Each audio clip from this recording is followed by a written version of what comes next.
Hi, this is Dan Sullivan, and today I've got a great question, another question from Chris, and he asks about the importance of rest and recovery on literally everything from muscle growth to mental sharpness, how cutting your sleep short is terrible for both physical and mental performance. So sleep is huge, very, very critical. I'm a big proponent of getting adequate sleep, of getting efficient sleep, so getting the most out of the hours of sleep that you have, and how that's so critical for both mental performance the next day, following days, physical performance, recovery from either working out, performance events, athletic events, and so forth.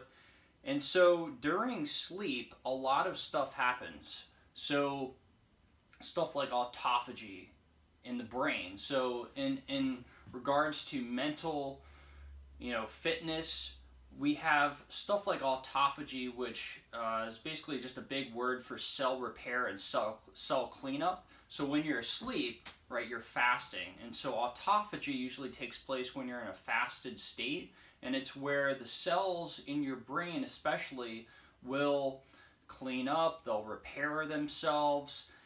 When you do extended fasts, there's a lot of autophagy that takes place.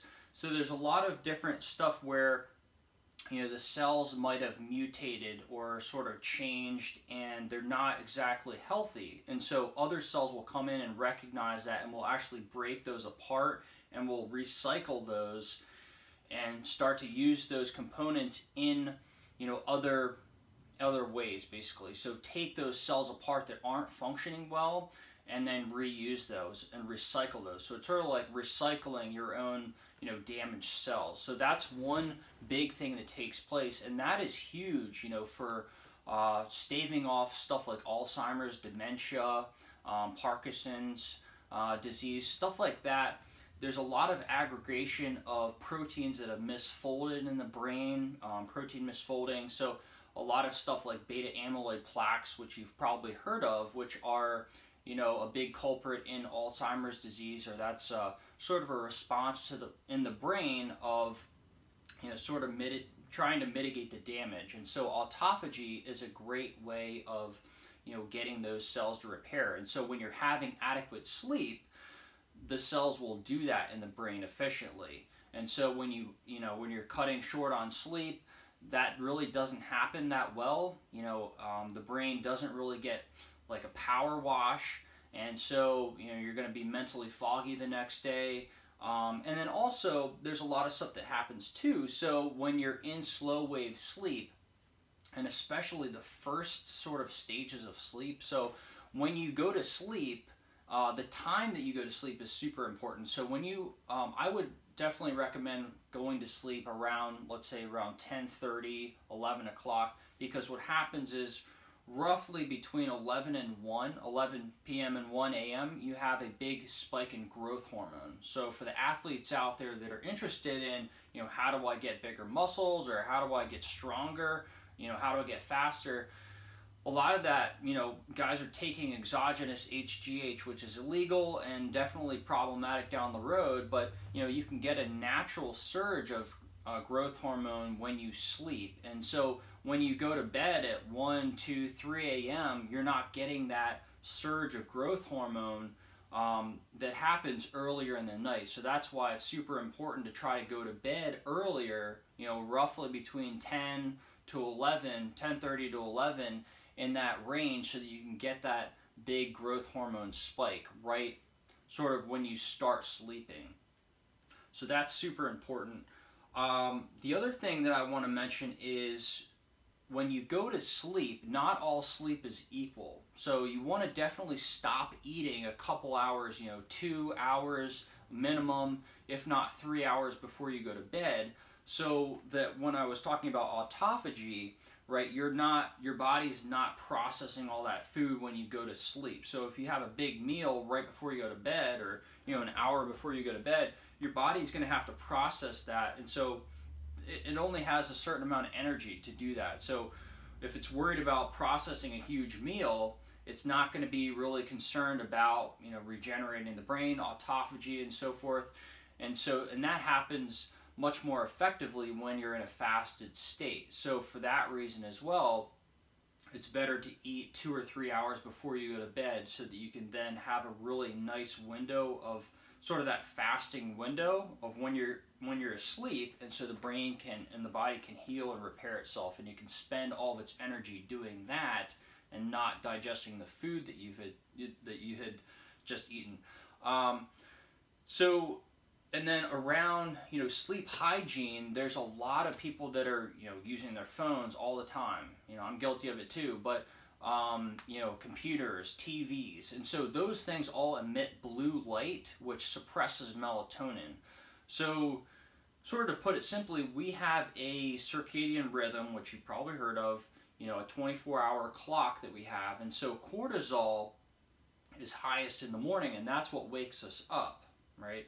And so melatonin is usually down in the morning, right? And so when we go throughout the day, cortisol will gradually decrease, and then melatonin will increase. And so what happens is that blue light that you're getting from your phone, from your TV, from your tablet or what have you, that actually suppresses the melatonin, which is what puts you to sleep. And so that's why a lot of people are using melatonin exogenously. So they're suppressing their own ability to make it with, TV and blue light and your phone and whatnot, and then they're actually taking high doses of melatonin to try to put themselves to sleep, to literally overcompensate for that. And so that's probably not the best idea to be doing long term.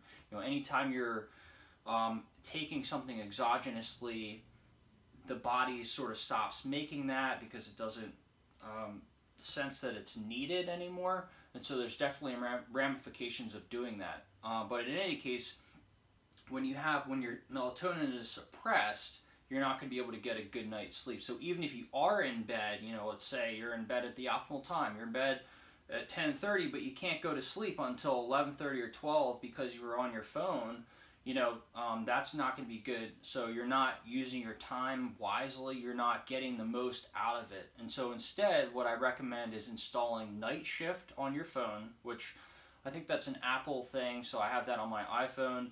I'm not sure what Android users have, but that's pretty universal. Also, there's f.lux that you can get on your computer for free, and you might actually be able to get that on your phone too. But in any case, that actually dims the blue lighting, and so that creates a more of a reddish hue, which is what our body is naturally, and our eyes are naturally accustomed to seeing sort of when we are winding down at the end of the day. You'll notice like when the sun sets, it sort of emits a reddish hue. It's not a blue hue, so all these unnatural lighting sources are all, they all have blue lighting. And so that's definitely suppressing that melatonin again. So when you have to use your devices, which I know sometimes it's just inevitable that you're going to have to use your phone or your computer or whatever, just make sure that you install that software on there, and it's free. The f.lux is free. I think it's just f.lux.com, or just Google it. And then the night shift is free. It's just an option on your system settings in your phone. Or you could actually get blue light blocking glasses. So they're usually like a yellow tint to them. And so you can just put those on and wear those a couple hours before bed, or an hour or two before bed.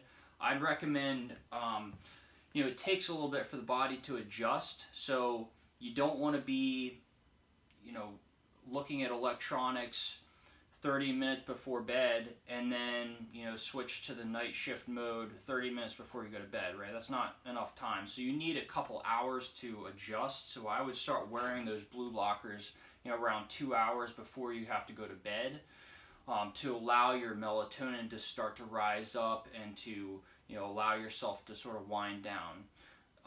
The other thing about electronics is, and I'm super guilty of this, is, looking at Facebook and stuff like that, Instagram, scrolling through stuff. And so what that does is that's pretty dopaminergic, which activates the dopamine centers in the brain, which then are not really going to put you to sleep too fast, right? So that's kind of the opposite of what you want to do. You want to sort of wind down and you know, sort of relax and read or what have you before you go to bed, not, you know, look at social media if at all possible. So I know it's sort of like a habit that a lot of people get into. So if you can break that habit, that's great. You know, the best thing to do is to actually not have the phone in the bedroom at all. However, that being said, there's some great apps that you can use to track your sleep. And so one of those that I use is Sleep Cycle. It's a free app that you can get. And, you know, I put my phone on airplane mode. I have it on my bed so it's not disturbing me.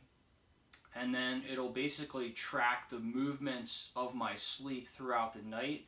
And so it can track how good I'm sleeping. You know, my waking up in the middle of the night, my tossing and turning all night. And so in the morning, I can look at it and say, oh, wow, I got, you know, X hours of sleep.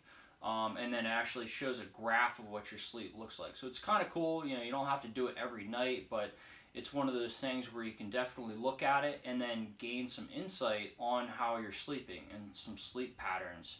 And you can even input stuff in there, which is really cool. You know, let's say, you know, I had a couple drinks tonight. How is that going to affect my sleep? And then you can literally track that. You can check, you know, the box for I had some alcohol tonight, or you can even create your own boxes and do that. And so that's really cool. You can see what you did throughout the day. You know, say maybe you had caffeine too late. You know, I don't recommend having caffeine past around 2 p.m. unless you're a super fast metabolizer. And if you are, you'll know it. You know, you can drink a cup of coffee right before you go to bed. Not really have it affect you, but even so, I probably wouldn't recommend doing that. But in any case, that's something else you can track. So it's sort of cool. You can track what effects those things have on you during the night and how good of sleep you get. And then also, I'm just trying to think if I covered anything. Okay, so the other thing about a lack of sleep is that according to Max Lugavere in his great new book, Genius Foods, which I'd highly recommend getting, if you don't sleep enough, the next day you're actually in a somewhat insulin resistant state. So you're almost like you're diabetic. So the body has a really tough time processing and utilizing blood sugar. And so that has a lot to do with, you know, the brain not having adequate time to regenerate or repair itself, and the hormones to do the same thing as well. And so when that happens, everything is not as efficient. And so that's one of the first things to go is your sensitivity to insulin. The other thing that goes are a couple hormones that are related to hunger and satiety. So you have ghrelin and you have leptin. So the easy way to think about that is ghrelin, like grr, like your stomach is gurgling, or you're hungry. So when you have ghrelin present, the more ghrelin you have, the more hungry you are. And then leptin is actually the opposite. So leptin, more leptin than you have, the fuller you feel. And so when you have lack of sleep, basically you have more ghrelin and less leptin. So you're going to be hungrier the next day and you're going to feel less full the next day. So again, that's going to be, you know, if you're trying to lose weight or if you're trying to stay slim, it's going to make that a lot more challenging the next day. And then also, you know, stuff like willpower as well, that requires sleep in order to replenish. And so, you know, when you have lower willpower, when you're more hungry, you're just setting yourself up for disaster the next day. And so the best way to do it is to go to bed, you know, around 10:30, 11 o'clock p.m., no blue lights a couple hours before bed. If you have to do it, put them on night shift mode or use your blue blockers. And then, you know, getting adequate sleep. Make sure you're blacking out your room as well. That has a significant impact on the amount of, or the quality of sleep that you get. So I'd highly recommend completely blacking out your room. So that has dramatic effects. There's a lot of research going into the effects of light on you when you're sleeping, and so the body can still pick that up. So that's another thing you want to do. So I know that drug on a little bit, so hopefully that was helpful. If you do have any questions, comment below, and as always, thank you so much for watching.